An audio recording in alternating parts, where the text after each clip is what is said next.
I'm Jack Elder. I'm on the board of directors of Sport Oregon, and I'm the president of Oregon Sports Action, which is a nonprofit 501c3 corp that works in Olympic sports development. As a child, I played every sport that I could get my hands on. Primarily baseball to begin with, football, then next walked on to a volunteer when I was 11 years old. Judo, I started that when I was 15, and that was the best decision I ever made in my life. It gave me the direction and the discipline to be able to understand what I needed to do in life to succeed. The luge is a funny one. I was stationed in the Army in a town called Garmisch-Partenkirchen, and I saw this guy walk in with a red, white, and blue outfit on that said USA on it. So I walked up to him and I said, "Where'd you get that uniform?" And he said, "Well, I was in the Olympics down in Innsbruck here a month and a half, 2 months ago." And I looked at him and I thought, anything he can do, I can do. What did you do? And he said, luge. And I went, I'd like to try that. And he said, well, the coach is here in town. Look him up, tell him you want to do it. I did. Well, that was 1964. And so I was in the Olympic Games in 1972, driving a men's doubles team. We finished, we're the best doubles team that the U.S. had, but it was a totally enjoyable process. Being in the games, traveling on the circuit, going around from country to country, each week being at a different track in a different town. Competing is the fun part. Traveling and waiting and being in hotels and on railroads and trains and airplanes is not fun.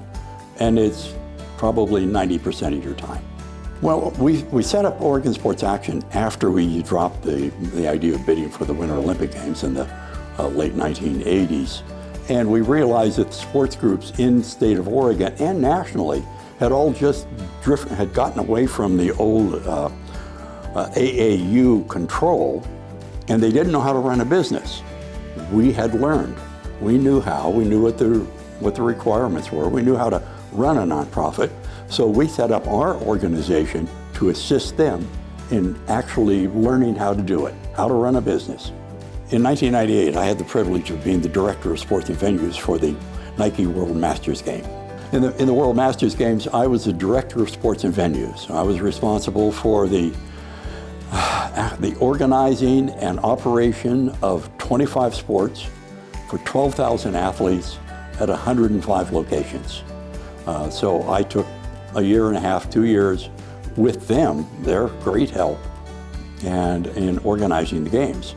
In 2010, when I was inducted into the Oregon Sports Hall of Fame, that was a culmination of my life, I think, having been recognized by the community for that which I've done for them. The Dorothy Lankop Award is for the lifelong contribution to the Olympics. As an Olympian and as a member of the board of directors of the United States Olympians Association, it was basically them saying that they value what I did. It meant a great deal to me. It was recognition by people that I feel that I'm not a peer to, but they allow me to be a peer to them. As a historian for the United States Olympians, it gives me the opportunity to do one of the things that is my great interest. I love history, and I get to go in and dig into the files and bring it out and show people what we did.